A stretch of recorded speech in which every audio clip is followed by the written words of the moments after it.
do Pai, do Filho e do Espírito Santo. Amém. Queridos amados cristãos ortodoxos, hoje festejamos o nascimento de um anjo na carne, um homem angelical e um anjo terreno, como os cantos para que cantamos nos hinos dedicados ao precursor, assim como o maior dos ascetas, nós tivemos a alegria de festejar nas matinas que acabamos de celebrar. Portanto, São João Batista, o precursor do Senhor, é considerado, não há elogio que possa superar o elogio que o próprio Senhor disse. O que vamos dizer a respeito do precursor de Batista João, se o próprio Deus Salvador, o homem encarnado, resumiu-se para ele o seguinte elogio, como contamos no seu tropário, de que entre os nascidos de mulher não há homem maior que João Batista. O próprio elogio veio do próprio Salvador e, portanto, nossas palavras minguam diante do elogio que o próprio Salvador deu a respeito do seu próprio primo e profeta precursor, Batista João.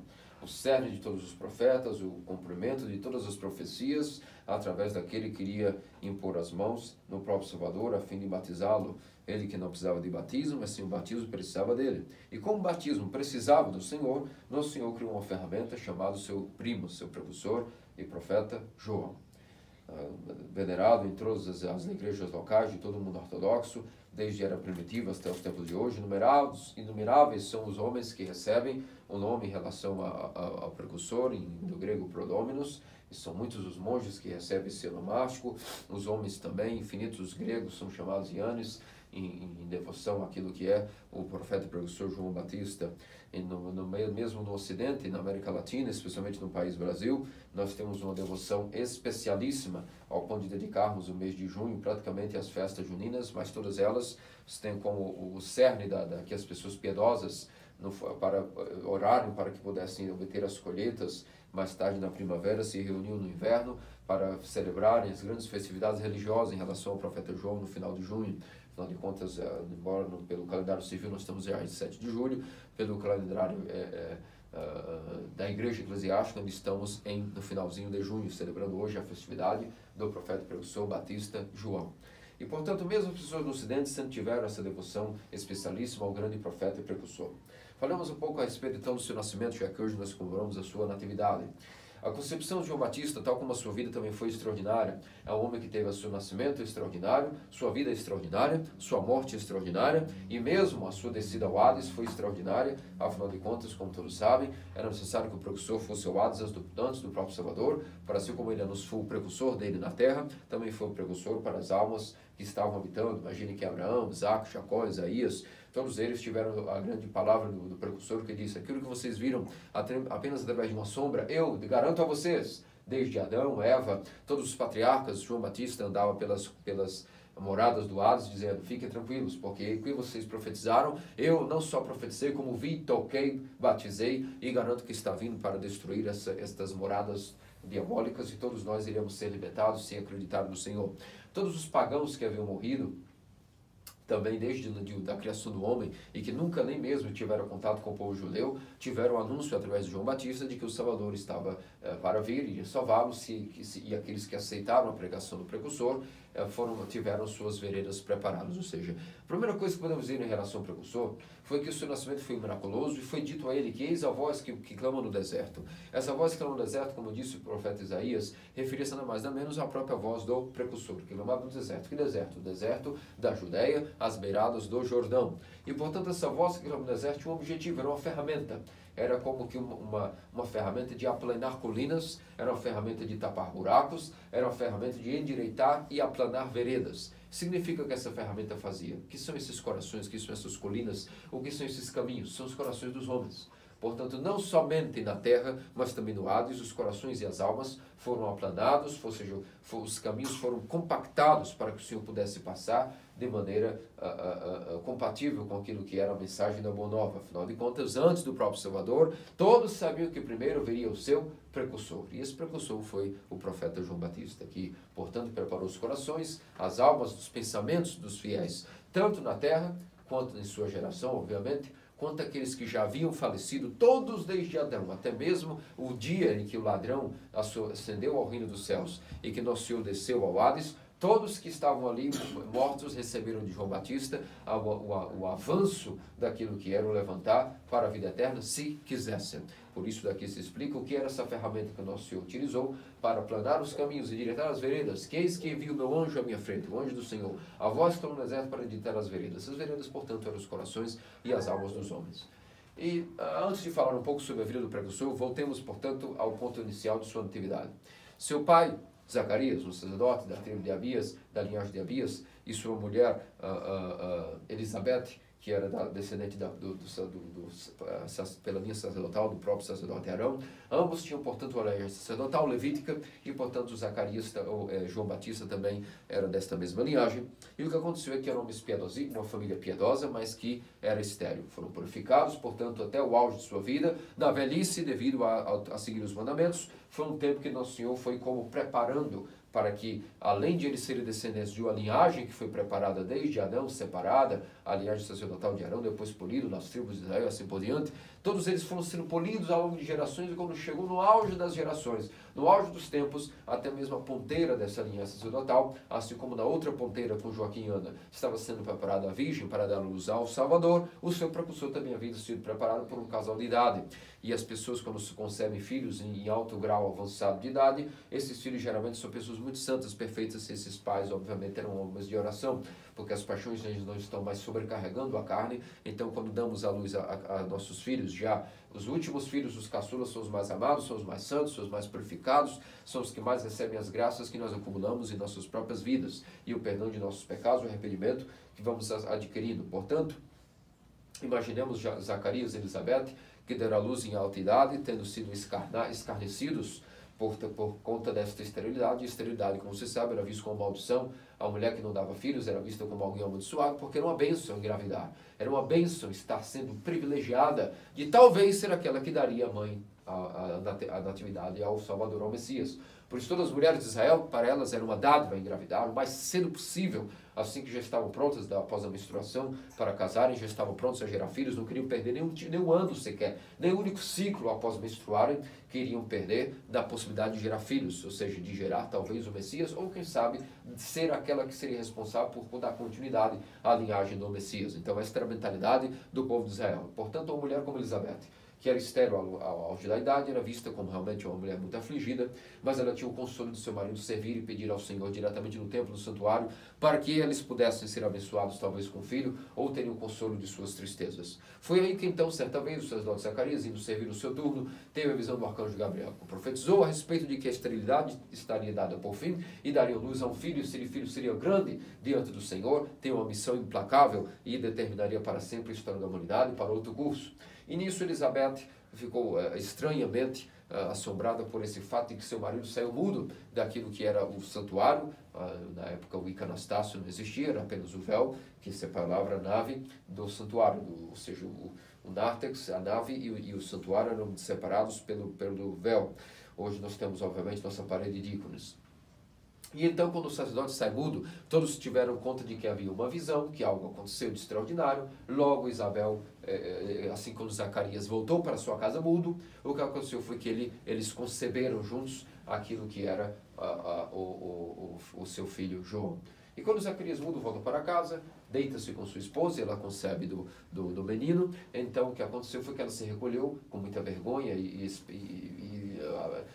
era estranho que uma mulher velha desse aquela luz, e se recolheu, recebeu a visita, como vocês sabem, da própria mãe do Senhor, que também 6 meses depois teve a graça de conceber o Espírito Santo. E o fato de Elizabeth ter dado à luz anciã também era uma confirmação para que a Virgem não duvidasse do arcanjo Gabriel.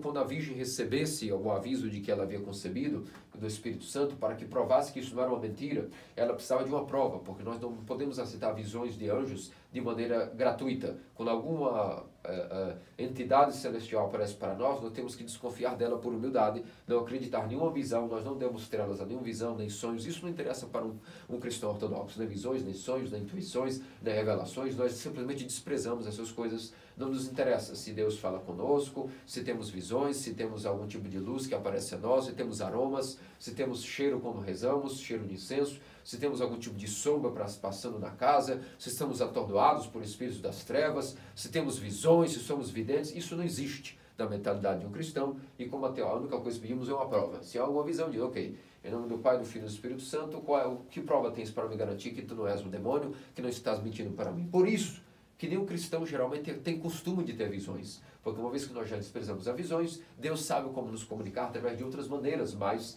adequadas.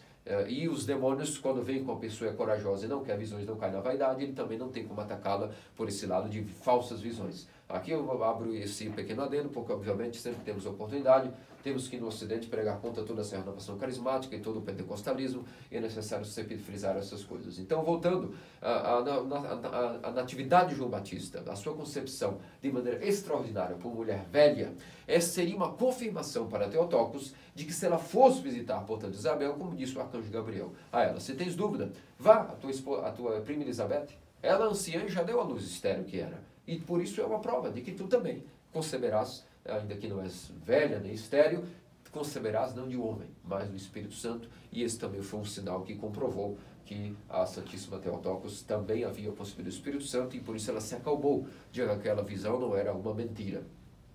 Portanto, assim se deu a concepção de João Batista. Depois de sua concepção, o que aconteceu foi que o menino, então, nasceu. Quando nasceu, ao 8º dia, foi apresentado, como costume da época, para ser circuncidado. E quando foi circuncidado, se dá o nome. No 8º dia, o judeu recebe um nome que tem a ver com a missão, com o tipo de profecia com que ele cumprirá ou que executará. E no caso de João, todos imaginavam que talvez fosse dado a ele o nome do pai Zacarias, ou sei lá que o nome seria dado. Entretanto, Zacarias naquele momento faz o sinal de que não era para dar de maneira alguma o nome dele, mas o nome, e ele escreveu na tabainha, Ioannes, que quer dizer no hebraico exatamente João, aquele no qual é a misericórdia e a graça de Deus para com toda a geração, para com toda a humanidade. A misericórdia de Deus para a humanidade significa a tradução do nome João. Portanto, naquele momento as pessoas se ficaram perguntando por que esse nome João? Não há nenhum parente com esse nome, era costume dar o nome do pai, o nome do avô, o nome de alguém que fosse um antepassado. E não havia na linhagem deles nenhum tipo de João. De onde viria esse nome, portanto? E naquele momento, como Zacarias foi fiel, deu o nome ao seu filho, garantiu com sua autoridade paterna que o menino se chamaria João, a sua boca se destrava e ele então proclama uma oda. Essa oda é o cântico de Zacarias, ao qual nós cantamos em todos os cânones, entre as 9 odas, uma das odas destinada ao cântico de Zacarias, a profecia de Zacarias, no qual dá origem a uma das odas, em todos os cânones que rezamos nas matinas, ou dedicado ao santo, o cânone, a oda de Zacarias, o seu cântico exultante, bendito seja o Senhor Deus de Israel, porque finalmente visitou o seu povo. Visitou o seu povo porque de fato agora estaria pronta a encarnação do Verbo de Deus e portanto, Zacarias tinha total, naquele momento, tomado pelo Espírito Santo, profetizou que não só o seu filho seria grande, mas de fato estava para vir a consolação de Israel, o próprio Emanuel. Então o menino recebeu o nome de João e aconteceu um pequeno problema. 6 meses depois do nascimento de João, nasceu o nosso Salvador Jesus Cristo. E obviamente Herodes, tomado de ira ao ser enganado pelos magos, tratou de cometer todo aquele assassinato e genocídio em massa de todas as crianças de 2 anos para baixo. Você sabe por que Herodes escolheu matar crianças de 2 anos para baixo?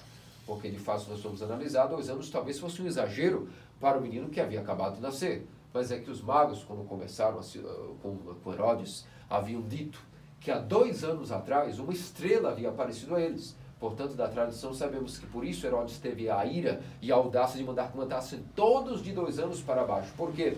Porque ele ia garantir que desde que a estrela apareceu para os magos, ele teria garantia que todos os meninos que fossem mortos, e entre eles o Messias seria morto. Mas o que acontece é que quando a estrela nasceu, não significava que Nosso Senhor havia nascido. É que para dar tempo à viagem da Pérsia até a Terra Santa, a estrela apareceu 2 anos antes do nascimento do Messias, e por isso sabemos que os reis magos, os reis da Pérsia, viajaram durante 2 anos até chegarem àquilo que era, obviamente, a cavalo. Imagina quantas léguas esses homens viajaram, foram guiados pela estrela. Por isso, Herodes mandou que matassem meninos de 2 anos para baixo, a fim de não sobrar nenhum tipo de resquício daquilo que seria o verdadeiro rei de Israel. Uma vez que Herodes era usurpador do trono, não só em relação ao trono celestial, que quando se fala de Messias, falamos do rei de Israel em relação à questão mística e não à questão militar, mas até mesmo em relação à linhagem de Judá, Herodes não era o sucessor do trono legítimo, ele havia dado um golpe de Estado há alguns anos e, portanto, o povo o odiava e sabia que ele não era o sucessor legítimo da casa de Judá. Portanto, ele tinha muito medo de que alguém tomasse o trono. Ele vivia na expectativa de que haviam revoltas e rebeliões para tomar o seu trono. Ele era um déspota totalmente usurpador do trono, por isso vivia nessa tensão maníaca que era, e por isso mandou que matassem todos os filhos de 2 anos para baixo, todas as crianças nascidas de 2 anos para baixo. Entre essas crianças, quem estaria cotado, obviamente? João Batista, que também era um recém-nascido de 6 meses. Naquele então, o que aconteceu? Automaticamente foram até o santuário que Zacarias estava servindo, mataram entre o altar e o santuário, como foi profetizado, como nosso Senhor mesmo disse aos próprios judeus, que vós mataste até mesmo Zacarias entre o altar e o santuário, e o sangue de Zacarias ficou marcado no mármore para sempre, e as pessoas tiveram, portanto, muitos se afligiram quando viram que o sacerdote Zacarias foi morto no próprio templo, e disseram, isso não ficará bem. Matamos um dos profetas dentro do templo, Deus vai se vingar de nós. Por isso muitos já esperavam que Israel, de certa maneira, iria cair. Muitos atribuem, inclusive, que a queda de Jerusalém no ano 70 e todas essas tragédias se deram pela audácia dos judeus de terem matado Zacarias. E não só Zacarias, também o próprio Tiago, irmão do Senhor, também formou de maneira cruel, de maneira indevida, até criminosa, segundo as próprias leis judaicas. Portanto, Zacarias foi assassinado e João Batista ficou órfão de pai. Restou sua mãe Elizabeth. O que Elizabeth fez? Fugiu para o deserto. Era o que restou a ela. Surgiu para o deserto a fim de se esconder de todas aquelas matanças que poderiam ocorrer, aquela perseguição que poderia ocorrer. Só que temos que entender que no caso do próprio profeta precursor Batista João, muito antes até daquilo que seria o decreto de Herodes de matar todas as crianças de 2 anos para baixo, como vos disse, esse foi o motivo por que João Batista não foi criado no meio do povo, no meio de Israel. Porém, antes mesmo desse decreto de Herodes, ao 40º dia de idade, seu pai já estava morto e Elizabeth foi para um deserto fugir. E o que havia de solução? Como ela sabia que se matar o pai dele, por ter profetizado que o Messias iria vir, também mataria ou perseguiria o menino, que era uma ferramenta de Deus, nas mãos de Deus, ela refugiou-se no deserto, logo faleceu de fome, de cansaço, de velhice, e o menino, após o 40º dia de idade, pela tradição nos diz que já foi criado pelos anjos. Agora, como vos disse, o contexto da cidade qual era? Logo o Messias nascido, Deus desencadeou a revolta de Herodes contra todos os meninos de 2 anos de idade. Poderia, portanto, João Batista ser iluminado por Deus para que alguém o criasse e o levasse para a cidade? Não, ele seria obviamente perseguido e morto. Qual foi a solução que Deus colocou? Sabendo de que haveria o decreto de Herodes, como vos narrei, o que sobrou para o precursor, para que ninguém possa contestar o que vou vos narrar aqui? É impossível que o menino voltasse para a cidade por causa do decreto de Herodes, como vos deu o contexto. O que foi que aconteceu então com a vida de João Batista? Pela tradição de nossos santos teófilos padres, tudo o que o precursor aprendeu, desde o 40º dia de idade, tudo o que ele aprendeu em relação à fala, a ensinamentos, à escritura, a caminhar, tudo o que ele aprendeu, a nutrição que ele recebeu, não tendo uma mãe para o aumentar, foi direto pelos anjos. E é por isso que o profeta precursor de Deus, tudo o que ele aprendeu, tudo o que ele raciocinou, toda a sua performance de ser humano, foi ensinado não por um homem, mas pelos anjos, e é por isso que ele é considerado, na verdade, o espelho dos anjos. É considerado, ainda que Elias também é considerado um dos primeiros monges, João Batista é considerado o inspirador e o pai dos monges, como também a Teotocos, porque foi um homem que não se involucrou com mulher, não se involucrou no mesmo convívio, não se involucrou na mesma comunidade. Desde o seu 40º dia já era um monge criado e ensinado pelos próprios anjos, nutrido por eles, e tudo o que aprendeu foi diretamente deles. Portanto, a partir desse contexto, João Batista cresceu, se tornou-se um homem rústico, um homem que se alimentava exatamente, vestia-se com peles de camelo, se alimentava de lagostas, que lagostas na linguagem hebraica significa nada mais nada menos que um tipo de planta específica. Alguns confundem lagosta com um tipo de gafanhoto gigante, não tem nada a ver. Pela tradição sabemos que lagosta se refere a um tipo de planta específica, muito nutritiva, que havia no deserto da Judéia, e de mel silvestre. O que aconteceu foi que, portanto, ele se guardou aí, até que aos 30 anos de idade pôde se manifestar-se às nações e iniciou o seu grande ministério. Qual foi o início do ministério de São João Batista? Um ministério inovador, um ministério que nunca havia sido antes proclamado por nenhum profeta. Que ministério foi esse? A ousadia de proclamar pela primeira vez, cheio de poder, as suas palavras proclamavam, pela graça do Espírito Santo, uma palavra que nunca havia sido antes vista pelo povo pecador, pelo povo judeu, que era a palavra metanoia, do grego mudança de mente. Nunca nenhum profeta havia falado sobre isso. Apenas denunciava-se a lei automaticamente, como uma cerca protetora, separava aqueles que seguiam os mandamentos dos que eram pecadores. Nunca existia essa possibilidade de alguém imaginar passar de um pecador para um santo, um justo, porque a palavra santo para o judeu significa um justo. O justo era aquele que era coroado por um homem perfeito que seguia os mandamentos. Nenhum justo imaginava-se tornar-se pecador, e nenhum tipo de pecador imaginava-se tornar-se justo. Eram como a lei, um divisor de águas. Pela primeira vez na história da humanidade, desde a queda de Adão, alguém aparece cheio de poder, e suas palavras penetravam e vibravam dentro das almas dos pecadores, que por algum motivo a sua palavra era tão dotada da energia incriada, que aqueles que eram pecadores escutarem a palavra metanoia, ou seja, arrependei-vos, mudai a vossa mente, pois o reino do céu está próximo. Essas palavras não eram apenas palavras vazias, eram palavras dotadas de um homem dotado da força do Espírito, e as almas e as moléculas dos pecadores vibravam interiormente, só de imaginarem que poderiam um dia virem a imaginarem: é possível um homem mudar de mente? É possível um pecador finalmente ser justo e mudar interiormente o seu ser de uma pessoa que essencialmente é pecadora para essencialmente ser alguém próximo e amigo de Deus? E João Batista, não com as suas palavras, não com livros, não tampouco com discursos muito complicados, apenas com o seu poder de atrair as pessoas devido a essa magnitude, começou a justamente atrair as pessoas com a palavra cheia da graça e da misericórdia de Deus, cumprindo o seu próprio nome, aquilo que é a misericórdia de Deus para a humanidade, o nome João. E o que aconteceu? Não 2 nem 3, mas multidões de pecadores saíam das cidades, da Judéia e de toda a região e viam atraídas por isso. Existe alguém, um médico, que agora nos diz que nós podemos então curar a nossa mente, mudar a nossa mente, e inclusive tornarmos agora justos, nós que somos pecadores? Porque os fariseus nos separam como pecadores e eles dizem que apenas eles são justos. Então, como pode ser que agora haja possibilidade? Queremos ver que poder tem, até onde vai essa pregação.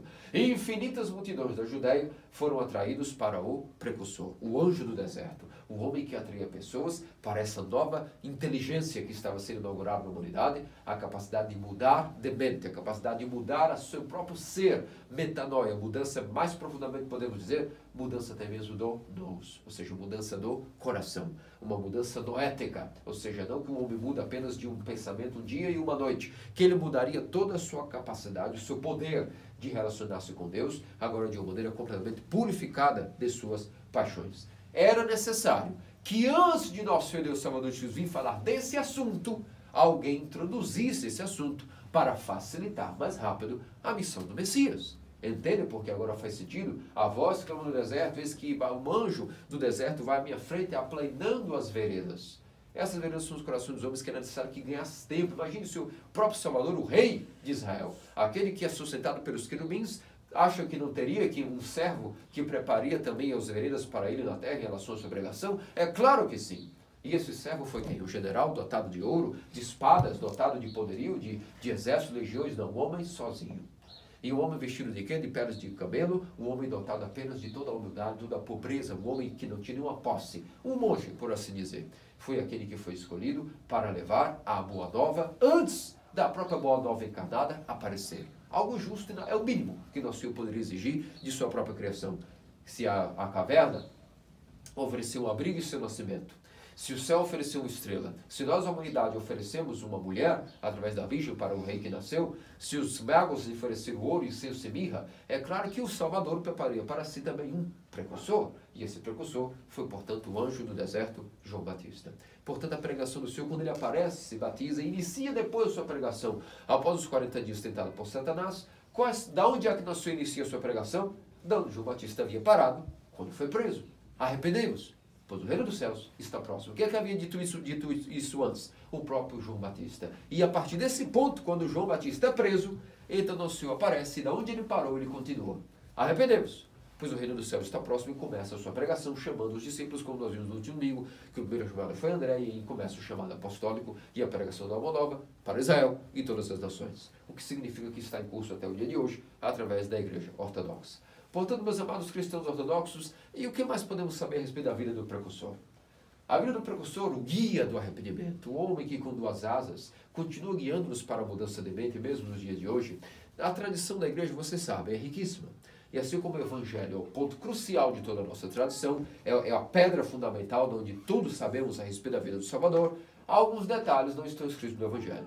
E, portanto, nossos santos padres nos dizem que o Evangelho, junto com a tradição dos padres, são como dois afluentes que se unem em um grande riacho que nos traz abundância de vida eterna e conhecimento da palavra de Deus. E aqui quero nos trazer detalhes sobre a vida de São João, que obviamente não são narrados no Evangelho, porque, como eu disse, foi narrado apenas o seu nascimento de maneira miraculosa e a sua adolescência, a sua infância. O que é que o João Batista fazia? Onde é que está escrito essas coisas sobre a respeito do Senhor João Batista? Vos disse brevemente que os anjos o cuidaram. Como se deu isso? Como é que se dava essas questões? A tradição da igreja, que é riquíssima, nos guardou através dos escritos de João Boscos. João Boscos era um santo monge, inclusive um santo que comemoramos na igreja, que foi o autor do seguinte livro, Prado Espiritual. O Prado Espiritual é um livro que reuniu no século VI várias conferências dos padres do deserto e deixaram para nós grandes escritos miraculosos a respeito de detalhes da tradição dos ascetas, dos monásticos. E no século VI, João Boscos havia registrado em seu livro Prado Espiritual o seguinte episódio.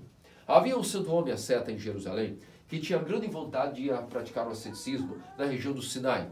Por algo ele desejou em seu coração ascetizar naquilo que era a região do Sinai. E ele parte de Jerusalém e foi um homem asceta que queria, portanto, migrar para Sinai e ali terminar a sua vida em fações ascéticas de honra ao nosso Senhor e ao Salvador Jesus Cristo. Você sabe que no caminho de Jerusalém para o Sinai, não há outra travessia senão passar através do Jordão. E quando esse homem estava atravessando o Jordão para depois entrar na península do Sinai e cair naquilo que era o Santo Monte, onde Moisés recebeu a revelação dos mandamentos, esse homem, na sua travessia, descansou naquilo que era os arredores de Jordão, entrou numa caverna para passar a noite. O que aconteceu foi que nessa noite ele caiu em alto grau de febre, esse asceta, e ele não pôde de maneira alguma continuar a sua travessia. E nessa noite ele teve a visão de um homem ascético, vestido com as vestes monásticas, que apareceu e lhe disse: ó santo monge, não abandones esse local, é aqui que deves permanecer. E ele naquele momento, quando acordou dessa visão, pensou em si mesmo: por quê? Que sentido teria isso? Meu desejo é servir a Deus no Sinai. É hora, claro que me levantarei daqui e seguirei a minha travessia. Só que o que aconteceu quando ele tentou ao longo da manhã continuar o seu caminho, a febre duplicou de temperatura, ele caiu mais enfermo ainda, enfraquecido, teve que permanecer mais uma noite nessa caverna. E nessa caverna, pela segunda vez na noite, apareceu o mesmo homem numa visão miraculosa para ele, vestido de monge, com as vestes monásticas, e disse a ele: monge, te digo, ó santo homem, tu não deves prosseguir a travessia ao Sinai. Aqui é o lugar que tu deves permanecer para praticar o teu asceticismo. E naquele momento o monge novamente não se deu por convencido e pensou que deveria prosseguir ao Sinai. Mas pela terceira vez a visão apareceu e disse a ele: eu já te avisei, ó santo homem, não prossiga o teu caminho. E naquele momento então o homem já vencido no cansaço da febre, no vigor e na emoção, finalmente perguntou: ok, mas quem és tu que aparece a mim e diz essa diretriz de que eu permaneça aqui? E naquele momento o venerável homem com aparência monástica, um homem que pela sua própria estatura e aparência se via que era um homem de jejum e oração, disse: eu sou o precursor do Senhor. Eu sou João Batista, aquele que foi o precursor do Senhor, e te garanto que esta caverna onde estás é muito maior do que o Sinai. Porque foi aqui que quando minha mãe, fugindo da perseguição, trouxe-me, foi aqui que eu fui criado pelos anjos. Aqui era a minha habitação. Foi aqui que eu fui criado, aqui era a minha casa, aqui era o meu esconderijo. E não só isso. Aqui, o próprio Messias, quando eu era criança e adolescente, me visitava, conversava comigo, me consolava, antes de que eu e ele nos manifestássemos a Israel. Meu amado primo, meu Deus, vinha e conversava comigo e passávamos horas em conversas espirituais nesta caverna. Por isso te digo, esse local é muito maior do que o Sinai. E esse é o local que Deus preparou para ti praticar o asceticismo. Esse santo homem venerável, agradecido a Deus pela sua providência, que o destinou para ser um homem que guardaria esse local, fundou aí, a partir desse século, uma irmandade, um monastério. Hoje, obviamente, esse monastério atualmente não existe mais, mas existem as ruínas, e hoje quem visita a Terra Santa sabe aonde se situava esse monastério e as, portanto, as ruínas, e a indicação de onde estava a caverna, onde habitou o precursor. Imaginem que grande local. o local onde o próprio Deus Salvador, enquanto o mundo e sua vaidade se reuniam dia e noite para suas orgias, seus afazeres, suas avarezas, suas ganâncias, suas cobiças, longe de tudo e de todos, o próprio Deus, Criador do universo, e seu precursor estavam simplesmente com um homem simples, reunidos numa caverna, conversando várias ocasiões sobre as conversas espirituais. Quem pode sondar? Quem pode imaginar que tipo de maravilhosas conversas esses dois humanos, Deus e homem uma vez, o Deus feito homem, seu primo, tiveram, e que, portanto, que grandiosidade esse local. Esse local, também sabemos pela tradução, que foi onde Elias, quando foi arrebatado ao céu, foi esse o ponto onde a carruagem de fogo, ou seja, a energia criada, a graça e o poder de Deus, isso significa uma carruagem de fogo, não é que uma carruagem desenhada com fogo foi resgatar Elias, obviamente isso seria uma interpretação muito literal. Quando se diz que uma carruagem de fogo veio buscar Elias, significa a graça de Deus, a própria graça incriada absorveu todo Elias e o levou vivo à onde ele aguarda até hoje a manifestação do anticristo, para também se manifestar às nações como a das oliveiras, juntamente com a nós. Significa, portanto, que foi esse o local onde Elias foi arrebatado ao céu, e também foi o local onde nossa venerável mãe Maria do Egito passou também o seu asceticismo dos 40 anos onde ela estava recolhida. Qual era o local onde ela também praticou asceticismo? Nesta caverna. Este era o local onde Maria do Egito também tinha como seu local de asceticismo. Por isso, não só foi um grande local para aqueles que portanto, hoje podem visitar as ruínas, não só pelo fato de que foi a caverna do precursor, como também o local onde Elias foi arrebatado ao céu, e o local onde nossa venerável Mãe Maria pôde também praticar o seu asceticismo, e de fato essa caverna, portanto, mostrou-se ser um lugar maior do que o Sinai. Essas são as maravilhas da Igreja Ortodoxa, que a sua tradição, juntamente com o Evangelho, juntos são duas correntes que se unem um afluente maior, a santa revelação divina, que é tão consoladora para os fiéis, que podem ter acesso a essas maravilhas. Por isso, meus amados cristãos ortodoxos, o nosso precursor e batista João não foi apenas a voz que clamou no deserto da Judéia. Não foi apenas a voz que clamou no deserto do Hades. Ele também é a voz que clamou no deserto dos nossos corações. Para todos sempre, todos nós ortodoxos sabemos pela tradição que toda pessoa que é um cristão ortodoxo, que tem a cabeça no lugar e não tem os miolos moles, porque essa pessoa faz a primeira coisa quando constrói sua casa. Ela, além de colocar o ícone do Pantocrator da Panagia, obviamente coloca o ícone do precursor. Como podemos manejar uma casa ortodoxa que não tenha o ícone do precursor? E assim a tradição da igreja até pelo ícone de Ísis. O ícone de Ísis mostra Nosso Senhor e Deus Salvador Jesus Cristo no meio, à sua direita Teotocos e à sua esquerda o precursor. Porque esse é o local no trono de Deus que ocupa o precursor. À sua direita, sua mãe, e à sua esquerda, junto da glória de Deus, no mais alta intimidade do Altíssimo, está João Batista, e o seu poder de intercessão é inabalável. A intercessão de João Batista é incessante para que a humanidade possa se arrepender. Assim como ele foi o profeta e precursor do Senhor no deserto da Judéia, o precursor dele no Hades, ele é o precursor de Cristo em nossos corações. Quando nós desenvolvemos uma devoção com João Batista, quantas vezes, comprovadamente, diante de grandes infortúnios e paixões que nós não imaginamos como vencer, oramos ao precursor. Pode não ser naquele dia, pode não ser naquela hora imediata, porque nós somos fracos e a nossa mente demora aqui que possa vir à tona. Mas cedo ou tarde, e ao longo dos anos, aquele que tem uma amizade com o precursor e beija o seu ícone em lágrimas, percebe que as suas paixões vão se adequando. Algumas minguam, outras são mais difíceis e não minguam de vez, mas estão sendo trabalhadas ao longo dos mistérios da vida. Mas não há ninguém que nós conheçamos na Igreja Ortodoxa que pede ao precursor o arrependimento, que ele não vê gradativamente, no tempo de cada um avanço na tranquilidade das paixões. Porque existem paixões que são tão calorosas, que nos atacam de maneira tão persuadida, tão voraz, que só somos sacudidos. E quando essa paixão passa, o que nos deixa são apenas os farrapos. E não temos força de lutar com algumas paixões. São superiores às nossas forças, aparentemente. Mas, com perseverança, com oração ao precursor, essas paixões vão sendo diluídas nas lágrimas que vão se misturando a esses venenos de Satanás e vão sendo menos eficazes. Assim como o veneno, se está em sua composição, em sua solúvel absoluta, ele é mortal, vai ser diluído em muitas quantidades de água, passa a ter menos efeito a sua dose sobre o ser humano. Assim, as lágrimas que o precursor vai dando-nos para nos arrepender, a mudança de mente, o câmbio dentro do nosso nós, que ele vai adquirindo pelas orações dele, é real. E todos nós que temos o signo do precursor, vemos, nós somos bestas terríveis e incontroláveis. Mas baseados nos anos que nós não conhecíamos o precursor como conhecemos hoje, e como oramos a ele, muitas de nossas paixões, algumas talvez adquiriram a impassibilidade.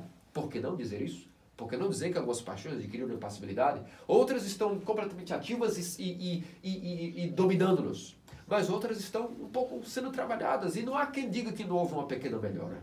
Portanto, o anjo do deserto é o anjo do deserto, nossos corações, pelas suas duas asas. Ele que é o anjo da carne, o homem angelical e o anjo terreno, faz com que, portanto, pelas suas orações, que são inabaláveis e grande audácia diante o verbo de Deus, a palavra de Deus encarnada, ele adquire para nós grandes graças em relação a esse tema que vos estou dizendo. Não menospreze a intercessão do precursor em relação ao quanto ele pode ir aplanar o deserto de nossos corações ao longo prazo, no tempo de cada um. Não há por que também ansiedade para com as paixões. Há que ter força e coragem, volição, caráter, não conformidade, mas também há que haver paciência. Alguém nos prometeu no dia do batismo, ou existe algum ponto do evangelho, nos prometeu que nossas paixões seriam eliminadas e extraídas do dia para a noite? Ninguém nunca viu isso na vida dos santos. Como é que nós estamos achando que nós temos de dia para a noite seremos feitos santos? Isso é até orgulho, vaidade, loucura e prelast. O que nós devemos fazer é apenas agarrar-nos com o precursor, com a Santíssima Panagia, e no tempo de Deus isso vai sendo diluído com o tempo. Desde que nós não desistamos de nos pedir ajuda, aqueles são os grandes amigos de Deus, que também são nossos amigos, entre eles, acima de tudo, a Panagia, e em segundo lugar, o precursor. Mais do que qualquer outro santo, temos que ter devoção, em primeiro lugar, com a Panagia. Qual é o santo que mais alguém tem que ter devoção? A Panagia. Em segundo lugar, o precursor.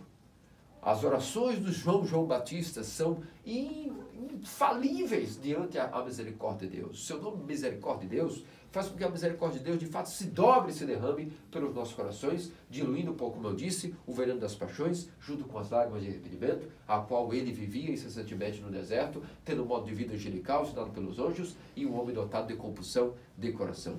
Pensamos a ele, portanto, de coração, queridos amados, seus ortodoxos, a graça de sermos feitos dignos de termos essas grandes misericórdias, da graça do arrependimento, a mudança de mente, a famosa metanoia. Onde é que ela está? Que o precursor nos mostra, nos indica o caminho, como ele também indicou ao povo da Judéia, o caminho para o precursor. Que diz o Senhor, faça-nos dignos, hoje e para todos sempre. Amém. Amém.